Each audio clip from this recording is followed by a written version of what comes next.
Have you ever noticed how an hour can vanish without a trace, yet a single minute of waiting can feel endless? Here is the question we almost never ask. If time moves at the same speed for everyone, why does it feel so different inside your mind? Time distortion is one of the strangest and most intimate human experiences.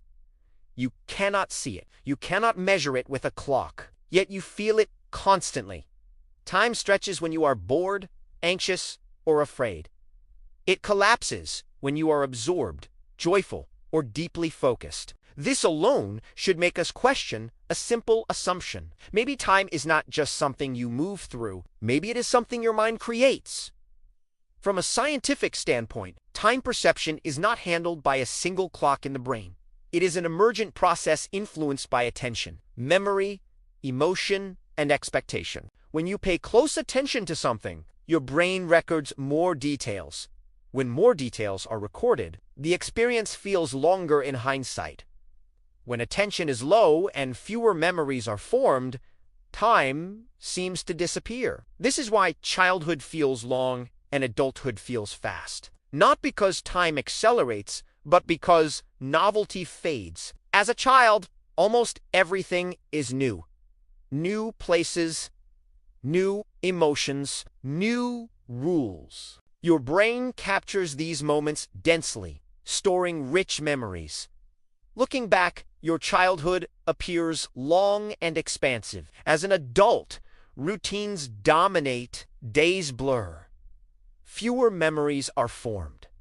When you look back, years feel compressed. Time has not sped up. Memory has thinned. Emotion also warps time. Fear slows it down. During moments of danger, your brain heightens awareness to increase survival. Seconds stretch.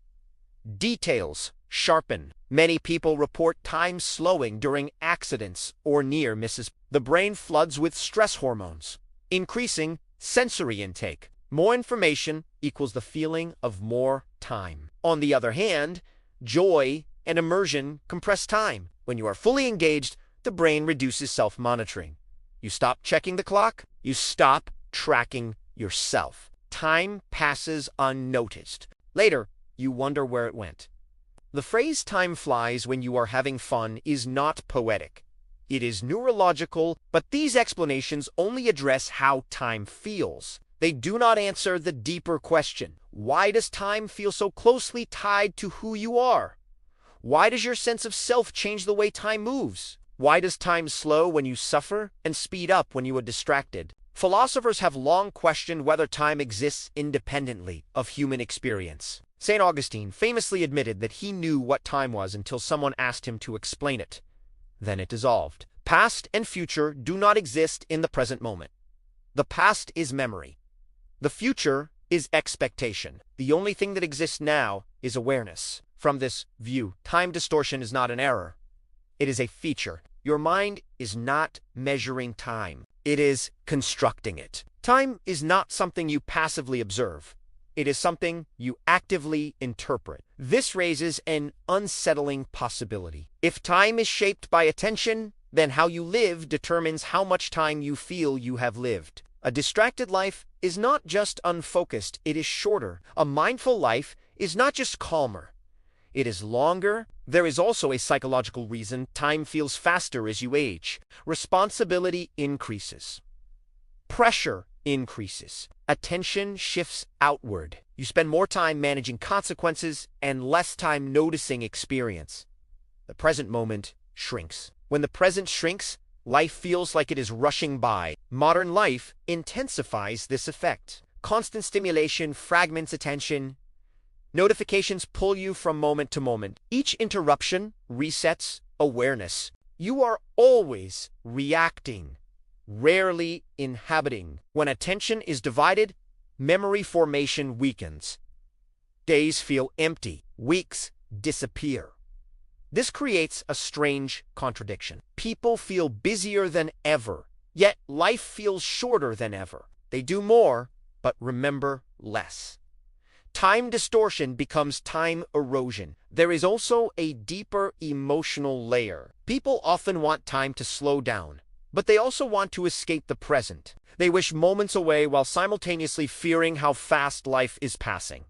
This tension creates anxiety. You are mentally living in the future while emotionally grieving the past, rarely anchored in now. In extreme cases, time distortion becomes dissociation. During trauma or chronic stress, people report feeling detached from time altogether.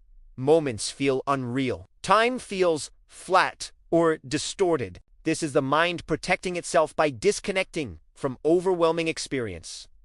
Time distortion here is not curiosity. It is survival, but time distortion can also signal, meaning moments that feel timeless often occur during deep connection, creativity, or insight. People describe these moments as outside of time, not because time stopped, but because self-conscious tracking dissolved.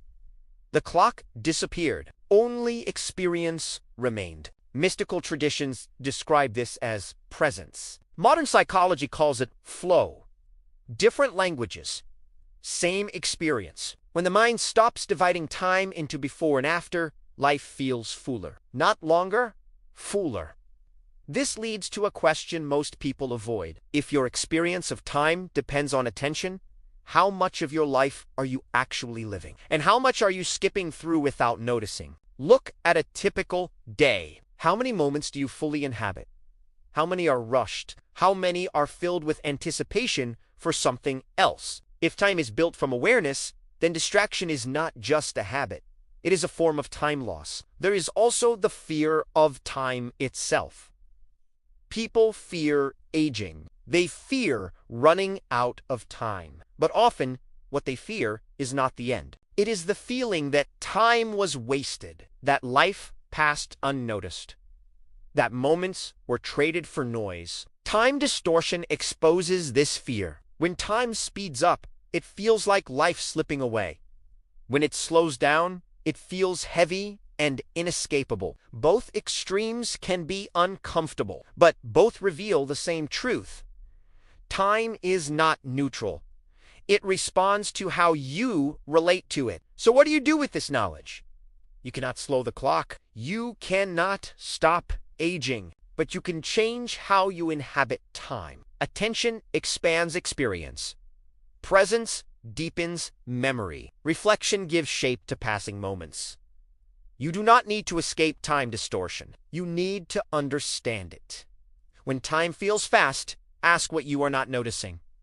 When it feels slow, ask what you are resisting. Time is responding to you. The most unsettling realization is this. At the end of your life, you will not remember time as years or hours. You will remember it as moments, and the number of moments you remember will depend on how often you were truly there. So here is the question to sit with. If time is shaped by attention, and attention is shaped by choice, how much of your life have you already lived? And how much of it passed while you were somewhere else?